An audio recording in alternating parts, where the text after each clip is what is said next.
Ustaad Bhagat Singh pre release వేడుకలకి వచ్చిన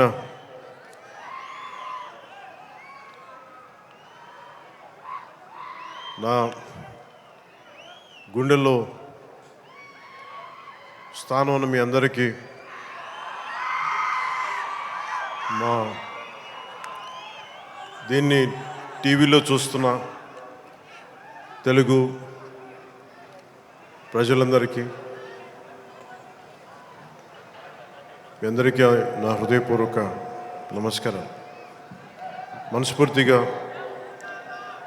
ఈ వేడుకకి మీ ఆశీర్వాదాలు ఇవ్వడానికి, మీ బ్లెస్సింగ్స్ చెప్పడానికి ఇక్కడికి వచ్చినందుకు మీ అందరికీ నా ధన్యవాదాలు తెలియజేసుకుంటాను. ఇందాక సుమా గారు మాట్లాడుతా గత కాలంలో కొన్ని ఏమన్నారండి మీరు ఇందాక సుమా గారు? అప్పట్లో లేదండి, అంటే మెల్లిగా నన్ను బీసీ ఏరాలోకి పెట్టేశారండి. ఈ మధ్యనే ఓజీ వచ్చిందని కూడా మీరు మర్చిపోయారు. సరే, అంటే నేను రెగ్యులర్గా సినిమాలు చేయకపోవడం వల్ల నన్ను ఇలా మీరు వెనక్కి నెట్టేయడం భావ్యం కాదని బల్ల గుద్ది మరీ ఈ సందర్భంలో మీకు తెలియజేస్తాను. బాధ కలిగిస్తున్నాయి నాకు ఈ మాటలు.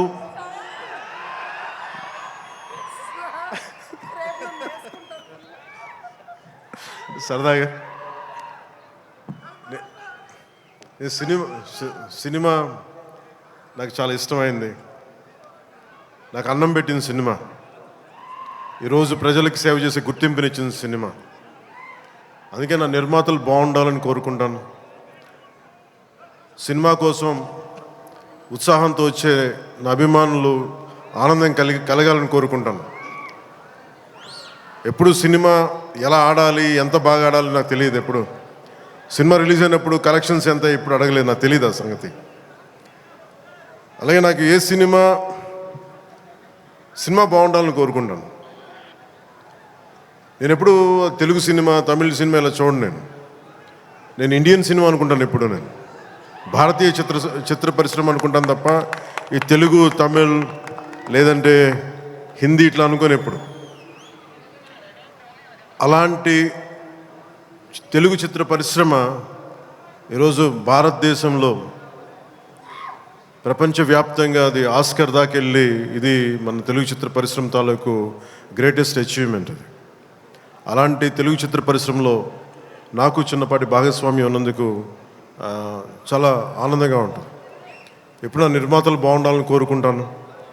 నా దర్శకులు, నా రైటర్స్, వాళ్ళు రాసిన కథని నేను ఎంత బాగా చేయాలని అనుక్షణం తపన పెడతాను. కానీ రిజల్ట్స్ ఎప్పుడు మన చేతిలో ఉండవు. ఒకసారి నేను ఎప్పుడు సినిమాలు ఎప్పుడు నాకు పదే చాలా సందర్భాలు చెప్తూ ఉంటాను. నా వరకు ఒకే ఒక హీరో, అది మెగాస్టార్ చిరంజీవి గారు. సో ఎవరైనా నన్ను మెచ్చుకుంటా ఉంటే నాకు అంటే మన హరీష్ అన్నారు చిరంజీవి గారిని పిలవాలి అని నేను మాట్లాడతాను, ఆయన ఫంక్షన్ పిలవాలి అది అంటే చెప్పాను. మీకు హీరో కావాలి అంటే నన్ను పిలవండి, మీకు తమ్ముడు కావాలంటే చిరంజీవి గారిని పిలవండి. చిరంజీవి గారి పక్కన ఉంటే ఏమైపోతుందంటే నేను హీరో అన్న సంగతి మర్చిపోతాను. నాకు ఏం మాట్లాడాలో కూడా తెలియదు నాకు ఒక్కసారి. అలాంటిది అన్నయ్య చిరంజీవి గారు మనస్ఫూర్తిగా ఈరోజు ఉస్తాద్ భగత్ సింగ్ ట్రైలర్ చూసి ఆయన ట్వీట్ చేసింది ఇందాకే చూపించారు ఇందాక నాకు. అన్నయ్య చిరంజీవి గారికి మనస్ఫూర్తిగా నా ధన్యవాదాలు తెలుపుతున్నాను. అలాగే మన రామ్ చరణ్, తను కూడా ట్వీట్ చేసినందుకు మనస్ఫూర్తిగా నా ధన్యవాదాలు తెలుపుతున్నాను. అలాగే దర్శకులు బుచ్చిబాబు గారు, పిఠాపురం నివాసి, సో వారికి కూడా మనస్ఫూర్తిగా నా ధన్యవాదాలు తెలుపుతాను. సినిమా స్టార్ట్ చేసేటప్పుడు ఎప్పుడు కూడా చాలా అద్భుతంగా రావాలి, 10 మందికి డబ్బులు రావాలని ప్రయత్నం చేస్తూ ఉంటాం. స్టార్ట్ చేసే ప్రాసెస్లో చాలా అడ్డంకులు ఎదుర్కొంటాం, చాలా ఇబ్బందులు ఎదుర్కొంటాం, చాలా కష్టాలు ఎదుర్కొంటాం. ఒకసారి సినిమా విజయం కొంచెం అడ్డు అందరికి ఇబ్బందిగా ఉంది, కొంచెం మీరు దయచేసి పక్కన కొంచెం పక్కన. సినిమా విజయం సాధించాలని అందరం పనిచేస్తాం. ఈ ప్రాసెస్లో చాలా ఒడిదుడుకులు ఎదుర్కొంటాం. ఒడిదుడుకుల్ని తట్టుకొని ఒక సినిమాని అనుకున్నట్టుగా తీసి విజయం సాధించడం చాలా చాలా చాలా కష్టమైంది. నిద్రలు ఉండవు. అందరం ఎవరి పట్టుకూడి కోసం పనిచేస్తాం. ఇది ఎవరిని ఉద్ధరించడానికి సినిమాలు చేయం, కానీ మా పని, మాకు ఇష్టమైన పని, మాకు ఉపాధినిచ్చే, మాకు తిండి పెట్టేది ఇది. సో ఎవరం కూడా సినిమా పోవాలని ఎవరు, ఏ హీరో కాదు, ఏ హీరో కూడా ఎవరు చేయరు. అందరూ బాగుండాలని చేస్తారు, కానీ అన్నిసార్లు పరిస్థితులు అనుకూలించు. నాకు ఈ సినిమా ప్రారంభించినప్పుడు హరీష్ శంకర్ని దర్శకులుగా మన రవి గారు తీసుకొచ్చినప్పుడు గబ్బర్ సింగ్ తర్వాత మేము చేయలేకపోయాం. మేము కూర్చొని సినిమా లేట్ అయింది. ఇందాక తను చెప్పిన రీజన్స్ కూడా నేను ఒకసారి దర్శకుడు నమ్మానంటే నేను నమ్మేస్తాను. సినిమా ఇంకా ఎలా వస్తుందో నాకు తెలియదు, కానీ చాలా బ్లైండ్గా నమ్మేస్తాను. ఏం చేయమంటే చేస్తాను. సో తను అనుకున్న ఒక కథను తీసుకొచ్చారు. దాన్ని పూర్తి స్థాయిలో ముందుకు వెళ్ళలేకపోయాం. చిన్న కథ మారింది, మధ్యలో కోవిడ్ వచ్చింది. వీటన్నిటి మధ్య పాలిటిక్స్కి వెళ్ళాం. పాలిటిక్స్లో ఇప్పుడున్న పదవిని బాధ్యతలు తీసుకోవటం వల్ల వీటన్నిటి మధ్య ఎలా డేట్స్ ఇవ్వాలి, ఎన్ని కూర్చోబెట్టి నాకున్న ఈ విధులకి ఇబ్బంది కలగకుండా ఎలా చేయాలనేది రాత్రి పగలు కూర్చొని చాలా తక్కువ టైంలో చేశాను. ఈ సినిమా చూసిన తర్వాత నాకు ఒకటేమనిపించిందంటే, 48 రోజులు చేసావా హరీష్? ఒక 40-45 రోజుల్లోనే సినిమా ఫినిష్ చేశాను. మేజర్ సినిమా అంతా. అది కూడా కరెక్ట్గా చెప్పాలంటే రోజుకి నేను పొద్దున ఒక 2-3 గంటలు, సాయంత్రం ఒక 3 గంటలు అలా పనిచేశాను. కొన్నిసార్లు 5-6 గంటలు. అంటే నిజంగా ప్లాన్ చేస్తే నాకు సినిమాలు చేయొచ్చు అనే భరోసా ఇచ్చింది ఉస్తాద్ భగత్ సింగ్. హరీష్ అంత బాగా ప్లాన్ చేశాడు. అంటే ఒక దర్శకుడు చాలా బాగా చెయ్యాలి అంటే ఒక మైత్రి మూవీ మేకర్ సక్సెస్, వాళ్ళు తీస్తున్న వరుస విజయాలు కావచ్చు, పుష్ప కావచ్చు, రేపొద్దున్న పెద్ది కావచ్చు, అంతకుముందు తీసిన దూకుడు కూడా మీదే కదా, జనతా గ్యారేజ్ కానీ, శ్రీమంతుడు కానీ, సినిమాలంటే ఒక నిర్మాణ సంస్థకి ఇన్ని విజయాలు ఎందుకు వస్తాయి? అది కాకతాళీయంగానో చాలా యాక్సిడెంట్గా జరగవు. They must be great thought behind it, great effort behind it. అందుకని వీళ్ళకి విజయాలు వస్తున్నాయి అంటే వాళ్ళు ఎంత కష్టపడతారని నాకు ఈ సినిమా చూసాక నాకు అర్థమైంది. మనస్ఫూర్తిగా అలాంటి మైత్రి నిర్మాణ సంస్థలో నాకు అవకాశం వచ్చింది. మనస్ఫూర్తిగా వారికి నా ధన్యవాదాలు తెలియజేసుకున్నాను. సార్, నేను పాలిటిక్స్లో మాట్లాడలేకపోతున్నాను, కొంచెం భరించాను.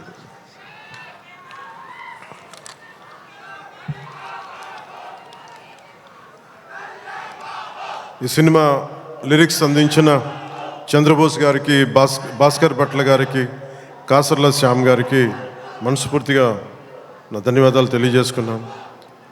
అలాగే పిఆర్ఓ లక్ష్మీ వేణుగోపాల్ గారికి, కాస్ట్యూమ్ డిజైనర్ నీతా లుల్లా గారికి, నా చేత డ్యాన్స్ చేయించిన నాకు ఇష్టమైన కొరియోగ్రాఫర్ దినేష్ మాస్టర్ గారికి.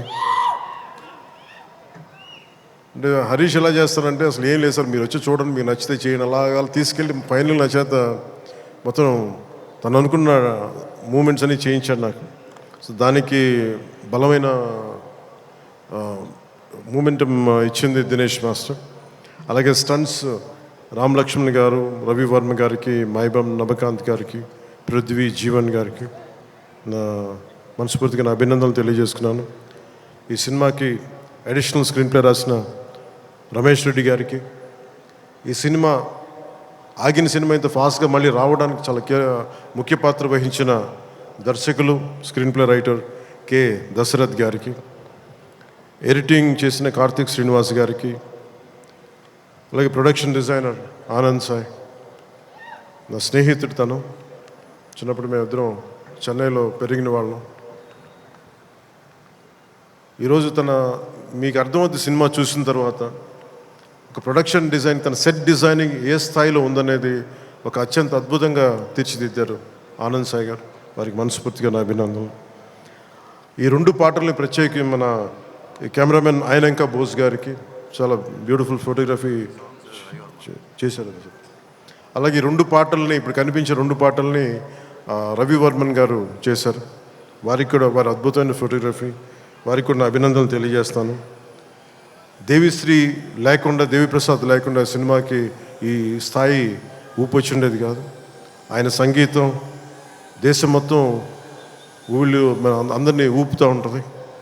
అలాగే దేవిప్రసాద్ గారి మొదటి ప్రైవేట్ ఆల్బమ్, ఫస్ట్ ఆయన సినిమాలోకి రాకముందు వీడియో ఆల్బమ్, మ్యూజిక్ ఆల్బమ్ని నేనే రిలీజ్ చేశాను. అప్పుడు నా మొదటి 2-3 సినిమాల మధ్యలో ఆయన అసోసియేషన్ లాగా కంటిన్యూ అవటం మనస్ఫూర్తిగా వారికి నా అభినందనలు తెలియజేస్తున్నాను. అలాగే background score, OG background score తోటి, సాంగ్స్ తోటి ఇచ్చిన తమన్కి చాలా తక్కువ సమయంలో దేవి గారు బిజీగా ఉండటం వల్ల ఆ బాధ్యతల్ని, ఆ బరువుని భుజం మీద తీసుకుని తమన్ గారికి మనస్ఫూర్తిగా నా ధన్యవాదాలు తెలుపుకుంటా ఉన్నాను. ఎగ్జిక్యూటివ్ ప్రొడ్యూసర్ రావిపాటి చంద్రశేఖర్ గారికి, దినేష్ గారికి, అలాగే సిఇఓ చెర్రీ గారికి మనస్ఫూర్తిగా నా ధన్యవాదాలు తెలుపుకుంటున్నాను. శ్రీలీల గారికి నిన్న సరదాగా అన్నాను, కానీ డ్యాన్స్ ఆవిడ చేయకూడదని సరదాగా అన్నాను, కానీ యాక్చువల్గా she's a brilliant performer, brilliant dancer. అయితే నాకు ఈ కథ, ఆ చిత్రం, ఆ పర్టికులర్ సాంగ్లో ఏంటంటే తనకి డిఫరెంట్ క్యారెక్టర్ని చాలా బాగా మలిచారు మన హరీష్ శంకర్ గారు. అందుకని తనకి ఈ సినిమాలో డ్యాన్స్ తక్కువ ఉన్నా కానీ తన పెర్ఫార్మెన్స్ చాలా చాలా అద్భుతంగా చేశారు శ్రీలీల గారు. It's very brilliant performance. ఒక నోస్టాలజిక్ ఫీలింగ్ ఏదో వస్తుంది అనుకుంటాను. ఆ పర్టికులర్ సాంగ్ ఏదో ఒక పర్టికులర్ నేపథ్యంలో సంగీతాన్ని వాడారు మన హరీష్ శంకర్ గారు. దాంట్లో శ్రీలీల గారు చేసింది కానీ తన క్యారెక్టరైజేషన్, నాకు తెలిసి ఇప్పుడు దాకా శ్రీలీల గారు చేసిన క్యారెక్టర్స్లో చాలా గుర్తుండిపోయే పాత్ర ఉంటుందని నేను మనస్ఫూర్తిగా నాకైతే నేను మన డబ్బింగ్ చెప్తున్నప్పుడు నాకు అది అనిపించింది. She has done a great performance and great job. రాశి కన్న గారు కథ వినకుండా కేవలం నేను యాక్ట్ చేస్తున్నాను, నా పక్కన యాక్ట్ చేయాలి అని చెప్పి పెద్ద మనసుతోటి కథ కూడా వినకుండా స్ట్రైట్గా సెట్కి వచ్చి ఆ రోజు నాతో మా చెప్పారు, మీ కథ కూడా వినలేదు, మీతో యాక్ట్ చేయాలని దీంతో వచ్చేసానని చెప్తే రాశి కన్న గారికి కూడా మనస్ఫూర్తిగా నా ధన్యవాదాలు, అభినందనలు తెలుపుకుంటున్నాం. She has done a fabulous job, brilliant job.